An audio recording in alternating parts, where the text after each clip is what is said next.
எல்லாருக்கும் வணக்கம்.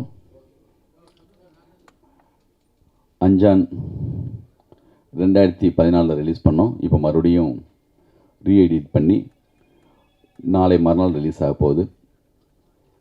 உங்களுடைய அன்பும் சப்போர்ட்டும் எப்பயும் எங்களுக்கு இருக்குன்னு எங்களுக்கு தெரியும். நீங்கள் கொஞ்ச நேரத்தில் படத்தை ஸ்டார்ட் பண்ணி நீங்கள் படம் பாருங்கள். நான் பேசுகிறத விட உங்கள்கிட்ட கொஸ்டின்ஸ் இருந்துச்சுன்னா அதுக்கு பதில் சொல்லிவிட்டு நம்ம ஷோ ஸ்டார்ட் பண்ணலான்னு இருக்கேன். ப்ளீஸ்.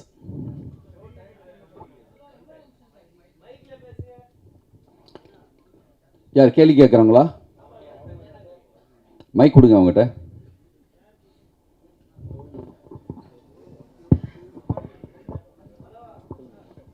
சார் வணக்கம் சார். வணக்கம். வாழ்த்துக்கள். நன்றி. கவிதா கவிதா அவளை ஒண்டி தான் தெரியுமா? எல்லா பெண் வாய்ஸும் கவிதா மாதிரி தான் இருக்கு. அனுபவமா மேடம் தான் பேசுறேன் சார். ரீஎடிட்னா என்ன பண்ணிருக்கீங்க, எப்படி மாத்திருக்கீங்க கொஞ்சம் அவங்ககிட்ட கொடுங்க. கவிதா தான் அவங்க கேள்வி கேட்கணும்னு அதுக்காக கொடுத்தேன். வந்து எடிட்டர் எவ்வளோ பண்ணியிருக்கேன் சார்? ரீஎடிட்னா எவ்வளோ நிமிஷம் பண்ணியிருக்கேன் அண்ட் வை? ஒரு 2 hours 36 minutes இருந்துச்சு. அதில் ஒரு 36 நிமிஷம் குறைச்சிருக்கு. 2 மணி நேரம் படம். இப்போது ஒரு படத்துடைய லென்த்து குறைச்சிட்டா மட்டுமே ஒரு படம் எப்பயுமே நல்லா வந்துடாது. நம்மளுடைய நோக்கமும் லென்த்து குறைக்கிறது மட்டும் இல்லை. நீங்கள் படம் பார்த்தா தெரியும், ஃபஸ்ட் வெர்ஷனுக்கும் இப்போக்கும் ஒரு சின்ன சேஞ்ச் பண்ணியிருக்கோம். அது நீங்கள் பார்ப்பீங்க லைட்டாக. இப்போ சூர்யா இல்லை, சூர்யா மட்டும்தான் இருக்கார் சார். படம் ரீரிலீஸ் சூர்யா சார் சம்மந்தம்லாம் என்ன சொன்னாங்க, அவங்கள்ட்ட பேசுனீங்களா? சிவகுமார் சார் அப்புறம் அம்மா எல்லாம் வந்து படம் பார்த்தாங்க. அவர் வந்து ஊட்டியில் இருக்காங்க சாரு. இன்னும் வந்து ஒரு படம் பார்க்கல. நான் கேட்டிருக்கேன் நாளைக்கு ஏதோ டயத்தில் பார்க்கலாமான்னு சொல்லி. சந்தர்ப்பம் அமைஞ்சா நாளைக்கு இல்லை ரிலீஸுக்கு பிறகு பார்ப்பாங்க.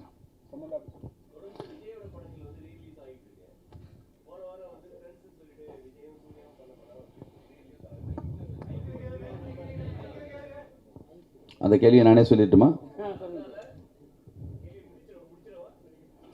மைக்கில் சொல்கிறாங்க. இன்னும் 2 மைக் வச்சுக்கலாமே. ஒன்று தான் இருக்கா?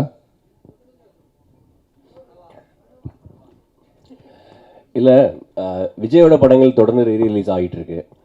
போன வாரம் வந்து விஜயும் சூர்யாவும் நடித்து ஃப்ரெண்ட்ஸ் படமும் ரீரிலீஸ் ஆகுது. இந்த வாரத்துலேருந்து நீங்கள் சூர்யாவோட படத்தை ஆரம்பித்து வைக்கிறீங்க. ஸோ ஒருவேளை 2 பேரும் கூட்டணி அரசியலில் இறங்குறதுக்கு வாய்ப்பு இருக்கா சேர்ந்து? அதுக்கு நீங்கள் பிள்ளையார் சொல்லி மாதிரி போடுறீங்களா? அஞ்சானை பற்றி பேசலாமா?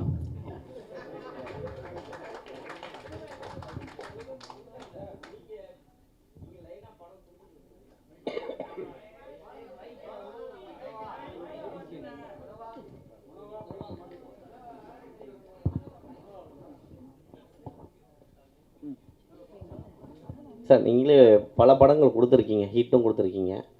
ஏன் இவ்வளோ கேப்பு? ஏன் இந்த படத்தை ரீரிலீஸ்க்கு வரணும்? அடுத்த புதுசாக நீங்களே இறங்கலாமே சூர்யா வச்சு. நம்ம கேப்புனா வாரியர் இப்போ தான் பண்ணோம். தெலுங்கில் பண்ணோம், தமிழில் டப் பண்ணோம். அடுத்து வந்து மகாபாரதம் பண்ணுறதுக்கான ஒரு சின்னதாக பெரிய ஒர்க்கில் இருந்தோம். அது கரெக்டாக ஆர்டிஸ்ட்டு பட்ஜெட் ரொம்ப பெருசு. 2 வருஷமாக அந்த ஒர்க்கில் இருந்தோம். அது ரொம்ப நாள் போயிட்டே இருக்குன்னு சொல்லிட்டு தான் டப்புன்னு வேறு ஒரு படம் இப்போ ஸ்டார்ட் பண்ண போகிறேன். பிப்ரவரிலேருந்து ஷூட்டிங்கு. வித்யாசாகர் பையன் தான் ஹீரோவாக பண்ணுறாங்க. அது பிப்ரவரிலேருந்து ஷூட்டிங். உங்கள் பொண்ணு ஹீரோ வருமா? ஹீரோயின்? ஏன் அதை கேட்குறீங்க? உங்கள் பொண்ணு வாய்ஸ் பயங்கரமாக இருக்குது, டப்பிங் பின்னுறாங்க. டப்பிங் பேசிகிட்டு இருக்காங்க. அவங்க விருப்பம் இருந்துச்சுன்னா எல்லா உரிமையும் உண்டு அவங்களுக்கு.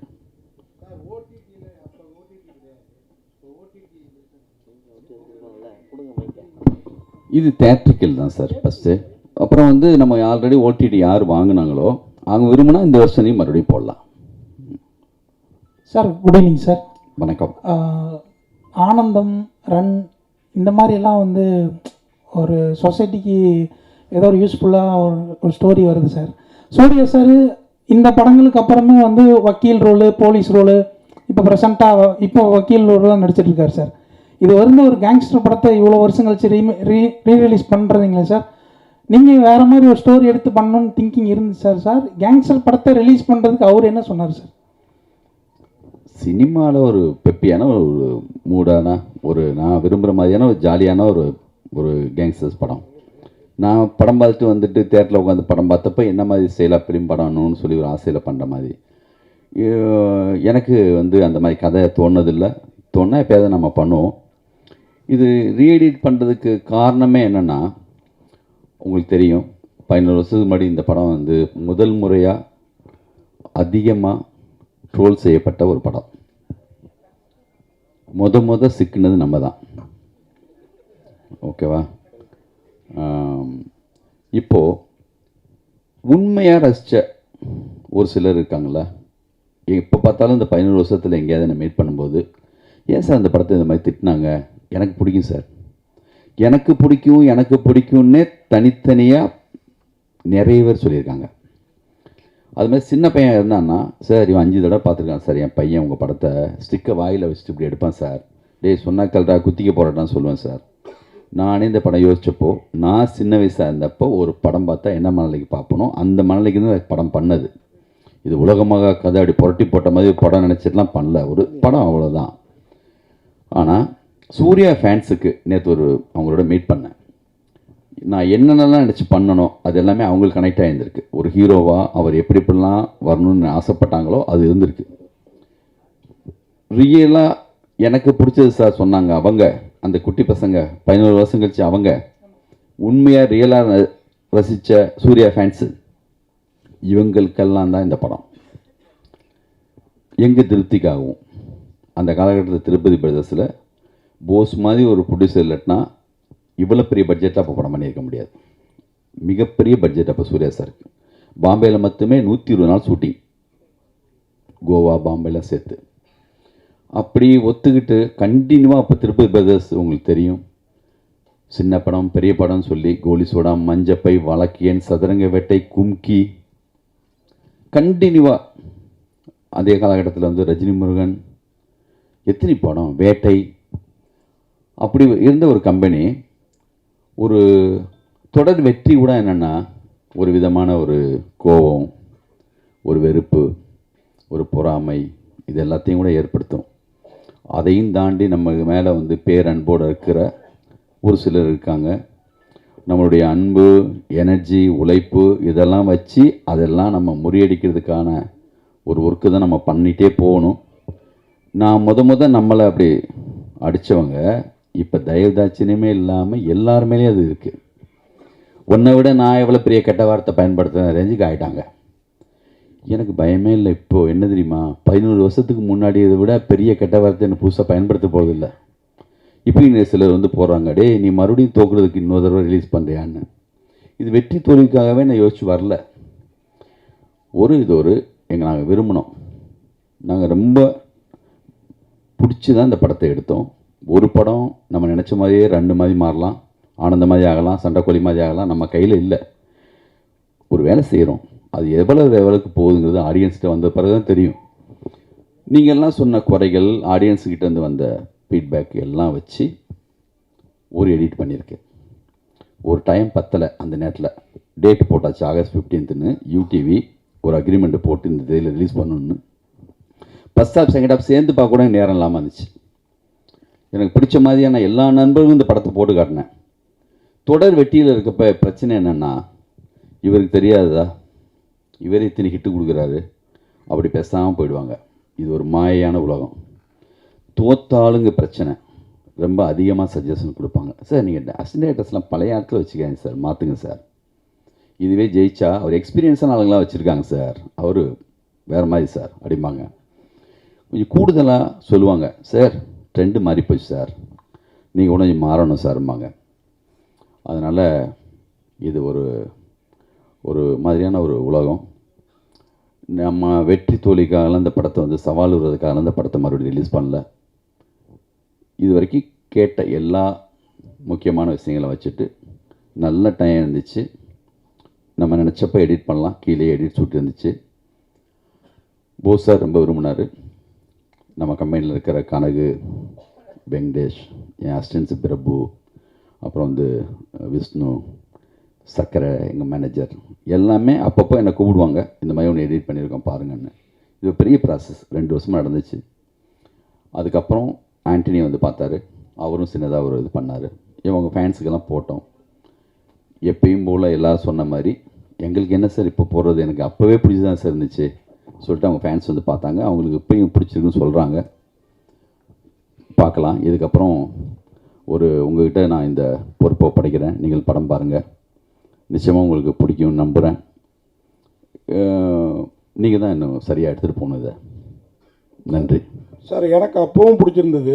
எனக்கு கூட நீங்கள் சொன்ன மாதிரி அந்த ட்ரோல் தான் இந்த படம் அப்போ அந்த அளவுக்கு ஜெயிக்காமல் போனதுக்கு காரணமோன்னு ஒரு சந்தேகம் இப்போ வருது நீங்கள் சொல்கிறப்ப. ஏன்னா அவ்வளோ நல்லா இருந்தது. நான் இப்போ ஒரு டெய்லி பேப்பரில் ரிவ்யூ எழுதுனா அவ்வளோ பிரமாதமாக இருந்தது. இப்போது ஒருவேளை இப்போ இந்த 36 நிமிஷம் குறைச்சி இப்போ ஹிட் ஆச்சுன்னா அஞ்சான் பார்ட் 2 வருமா?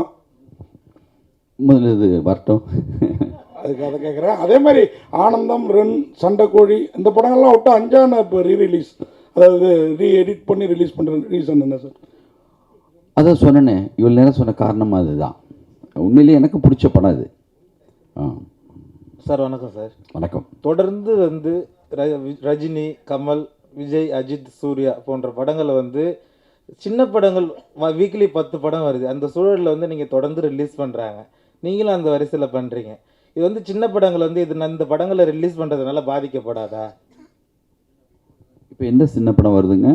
தொடர்ந்து வீக்லி 10 படங்கள் வந்துட்டு இருக்கு சார். அது சின்ன படம் பெரிய படம் ரெண்டும் வந்துட்டு தான் இருக்கும். இப்போ இல்லை, அழகி படத்தப்பயே அவர் சொன்னார், ஏன் சின்ன படத்துக்கு தேர் தர மாட்டேங்கிறான் தங்கர் பச்சான். எல்லா கட்டத்தையும் இதுதான் இருக்கும். பெரிய படம் சின்ன படம் தேட்டர் வந்த பிறகு தானே. நீங்கள் பட்ஜெட்டை வச்சு சொல்கிறீங்களா? யார் முடிவு எடுக்கிறது? அதை ஃபேமிலி இப்போ அந்த டூரிஸ்ட் ஃபேமிலி வந்துச்சு, அது சின்ன படமா பெரிய படமா? அதே காலகட்டத்தில் மிகப்பெரிய படம் கூட வந்திருக்கும். வந்த பிறகு எது பெரிய படமாக மாறும்னு கண்டென்ட் வைஸாக தான் இருக்குது. அந்த கணக்கே கிடையாது. 2 தேட்டரில் போடுவாங்க, அதுக்கப்புறம் நல்லா இருக்குன்னு சொன்னால் அதுதான் பெரிய தேட்டருக்கு மாறும். கோலி சோடாவும் அதே நேரத்தில் வேறு பெரிய படமும் வந்துச்சு. கோலி சோடாவை வந்து தேட்டரே தரமாட்டேன்ட்டாங்க. ஃபஸ்ட் சத்தியம் தேட்டரில் சின்ன தேட்டரில் போட்டோம். ஒரு வாரம் கழிச்சு அந்த பெரிய படம் சொன்னப்பட்ட படம் சின்ன தேட்டருக்கு வந்துச்சு, நம்ம படம் பெரிய தேட்டருக்கு போச்சு. சதுரங்க வெடி கூட அப்படி தான். அதனால் வந்து என்னென்னா, சின்ன படம் பெரிய படங்கிறது தேட்டருக்கு வந்ததுக்கு பிறகு தான். ஒரு ஷோ ஒரு தேட்டரில் ஓடினா கூட அவன் தெரிஞ்சிடும், சார் அந்த படம் ஃபுல்லாக தான் சார், நம்ம தேட்டருக்கு மாற்றிக்கலாமா அப்படி மாற்றிடுவாங்க. லோக்கான ஒரு படம் மலையாளத்துலேருந்து, ஒரு போஸ்ட் கூட கிடையாது, எந்த விளம்பரமும் இல்லை, யார் இருக்கா ஹீரோ. அந்த மாதிரி படங்கிறது சின்ன படம் பெரிய படம் அந்த கணக்கெல்லாம் கிடையாதுங்க எனக்கு தெரிஞ்சு. சார் இப்போ இந்த 36 நிமிஷத்தில் சூர்யா சார் போர்ஷன் அதிகம் குறைச்சிருக்கீங்களா, சமந்தா போர்ஷன் அதிகம் குறைச்சிருக்கீங்க? அந்த கணக்கு இல்லை, படத்துடைய கண்டென்ட் வைஸாக தான் அது. நான் அந்த கணக்கில் குறைக்கல சார். இது வந்து படத்தை தாண்டி ஒரு சின்ன விஷயம், டவுட்டுக்காக தான் கேட்குறேன். சுபாஷ் சார் வந்து எலெக்ஷனில் போட்டிடுறாரு, ப்ரொடியூசர் கவுன்சில் எலெக்ஷனில், நீங்களும் போட்டிடுறீங்களா? அந்த எலெக்ஷன் வேணாம், இந்த எலெக்ஷன் வேணாம், அஞ்சான் மட்டும். லிங்குசாமி சார்.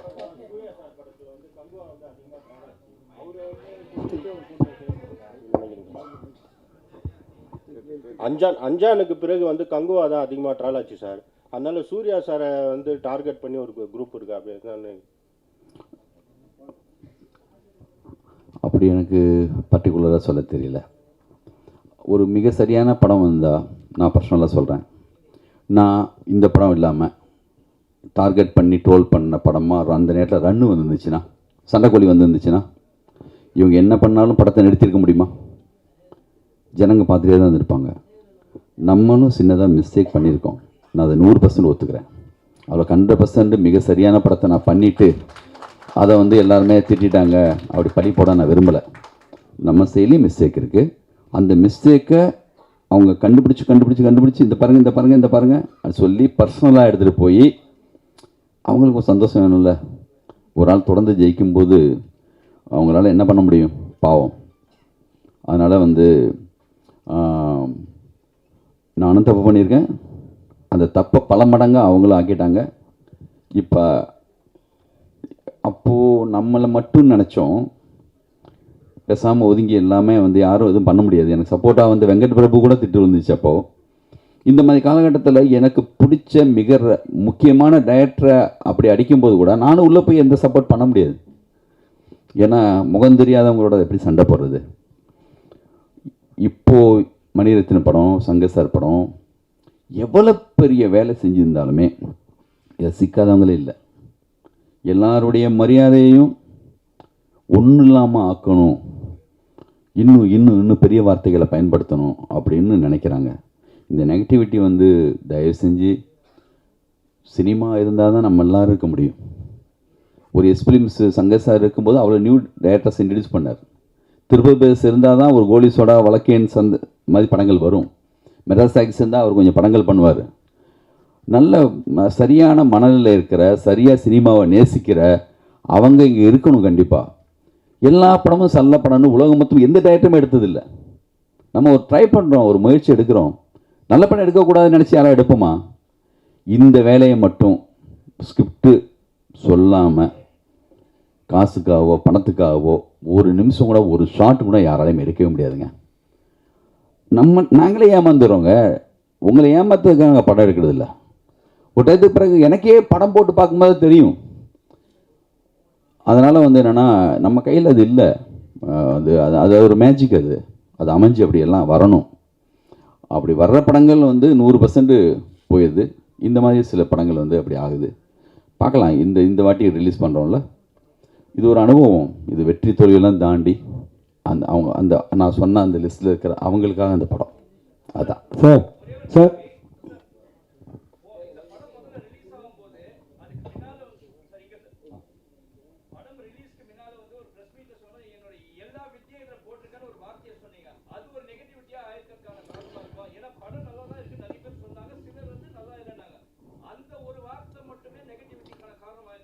ஒரு வார்த்தையில் ஒரு படத்தையெல்லாம் காலி பண்ண முடியுமா என்ன?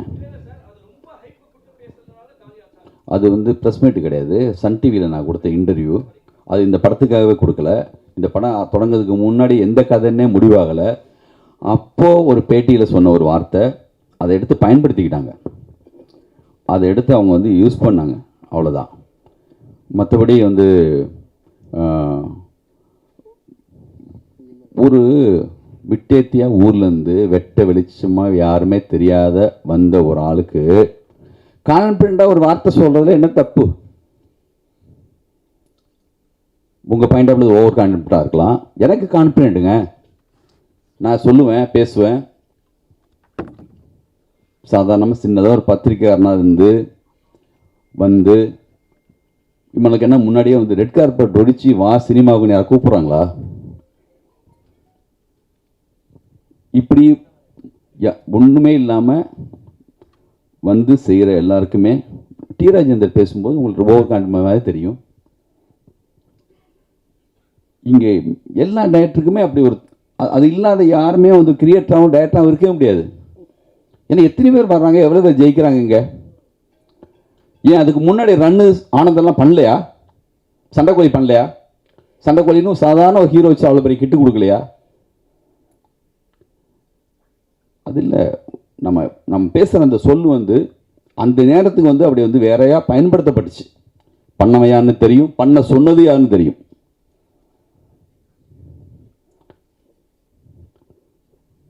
சார் சார் இங்கே சார் சார் இங்கே சார் ஒரு தடவை எடிட்டர் மோகன்கிட்ட இன்டர்வியூ பண்ணும்போது சொன்னார் சார், அவர் அதிசய பறவைகள்னு ஒரு படத்தை நான் ரிலீஸ் பண்ணேன்.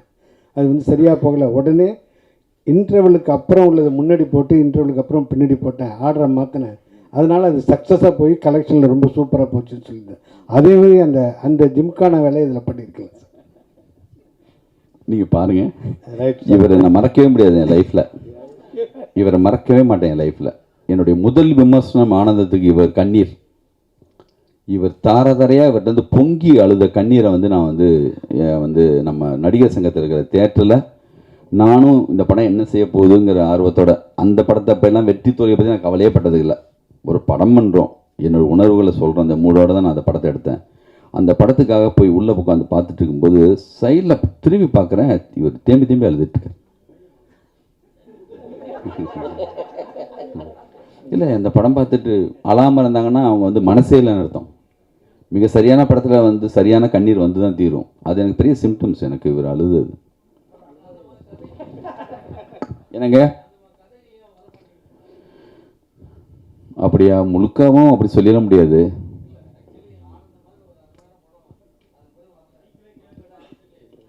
என் டைரக்ஷன் வரல, அதை சொல்லுங்க, ஒத்துக்கிறேன். பண்ணுவோம், பார்ப்போம். லிங்குசாமி சார், ரீ ரிலீஸ் எல்லாமே போடுவாங்க. நீங்கள் இப்போ சமீபமாக எடிட்டிங் ஏதாவது கற்றுட்ருக்கீங்களா? ஏன்னா எடிட்னு சொல்லி ஒரு ஸ்டார்லாம் கொடுத்துருக்கீங்க பேனர்லேயே.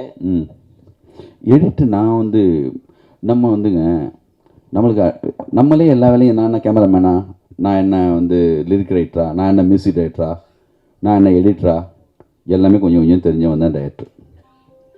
நம்ம கூட இருக்கிற எடிட்டர்ஸ் வச்சு தான் பண்ணியிருக்கோம். இந்த ரீஎடிட்டர்னு வார்த்தை ஏன் போடுறோன்னா, அது இதில் நடந்திருக்கு. நீங்கள் படம் பார்ப்பீங்க, பார்த்தது பிறகு அதை பற்றி நீங்கள் எழுதுவீங்க, பாருங்கள். லிங்குசாமி சார் எல்லாரும் என்ன சொல்கிறாங்கன்னா, லிங்குசாமி சார் வந்து பெரிய கிரியேட்டரு, ஆனந்தம் படம் அவ்வளோ பெரிய ஹிட்டு, ரன் அவ்வளோ பெரிய ஹிட்டு, அவ்வளோ பெரிய படைப்பாளி இருந்தார். அவர் தயாரிப்பாளர் ஆனனால தான் அவருடைய அந்த உழைப்பு, அவருடைய இதெல்லாம் வந்து வேறு இதுக்கு போயிட்டு நிறைய ப்ரெஷர்னால வந்து அவருடைய கிரியேட்டிவிட்டி மாறிட்டு அப்படிங்காங்க. நீங்கள் தயாரிப்பாளர் ஆனதுக்காக ஃபீல் பண்ணுவீங்களா? அது உங்கள் வாழ்க்கையில் சினிமா வரையில் பாதிப்பை ஏற்படுத்துங்களா? இன்னமும் டைரக்டராக இருந்து நான் மட்டுமே ப்ரொடியூசரான மாதிரி கேட்குறீங்க. ஏவிஎம் ஏபசிட்டியாரே ஃபஸ்ட்டு டைரக்டர், அப்புறம் தான் ப்ரொடியூசர். நம்ம இவர் வந்து Sridhar sir, Balachander sir, Kavithalaya, Mani Ratnam sir, Madras Talkies, India மொத்தமும் உலகம் மொத்தமும் நல்ல படம் எடுக்கிற, சினிமாவை நேசிக்கிற, ரெண்டு வெவ்வேறு இல்லை, ரெண்டு ஒன்று தான். தம்பி உடையான் படைக்கு அஞ்சான். இன்றைக்கி அஞ்சான் அன்னைக்கு சொல்லணுன்னா போஸ் பற்றி தான் சொல்லணும். அவர் இருக்கார் பக்கத்துலேயே, எல்லாத்தையும் அவர் பார்த்துக்கிறாரு. அதனால் வந்து எனக்கு எந்த சிரமம் அவர் கொடுக்கறதில்ல. என்னுடைய எந்த திங்கிங்கும் அவர் தடை போடுறது கிடையாது. அவர் இருக்கிறதுனால பண்ணுறோம்.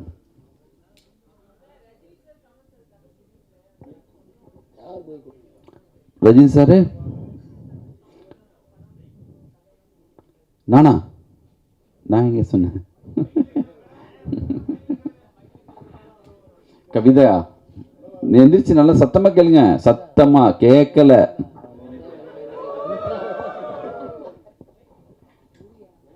பேசுங்க. சரி, படம் போடணும், இதோட கடைசியாக வச்சுக்கலாமா கொஸ்டின்? ப்ளீஸ் சார், நீங்க வந்து ரஜினி சாருக்கும் கமல் சாருக்கும் கதை சொல்ல போறதா ஒரு தகவல் இருந்துச்சு. அவங்கள வச்சு படம் பண்ண போறதை பத்தி உங்களுடைய கருத்து என்ன? இப்ப வரக்கூடிய யங் டைரக்டர்ஸ் பார்க்கும்போது என்ன தோணுது உங்களுக்கு? அது யார் சொன்னது நான் அவங்க 2 பேருக்கு கதை சொல்ல போகிறேன்னு? ரஜினி சாரே சொன்னாரா? தேவாவே சொன்னாரா? இல்லை, அப்படி கதை என்கிட்ட இருந்தால் கண்டிப்பாக நானும் போய் சொல்லுவேன். அதை பற்றி ஒன்றும் இல்லை. அப்படி ஒரு ஸ்கிரிப்ட் என்கிட்ட இல்லை. புதுசாக வந்தவங்க நிறைய பேர் நல்லா பண்ணுறாங்க, அற்புதமாக போயிட்டுருக்கு. தேங்க்யூ. என்ன படங்க? அஜித்தோட ஜி படம் ரீ ரிலீஸ் பண்ணுவீங்களான்னு கேட்குறாரு. அது யார் கேட்குறது? அது உங்களுக்கு பிடிச்ச படமா? நாளைக்கு தான் அட்டகாசம் வருது, அதை பாருங்க. தேங்க்யூ சார், ரொம்ப நன்றி sir. Thank you, thank you, thank you, thank you.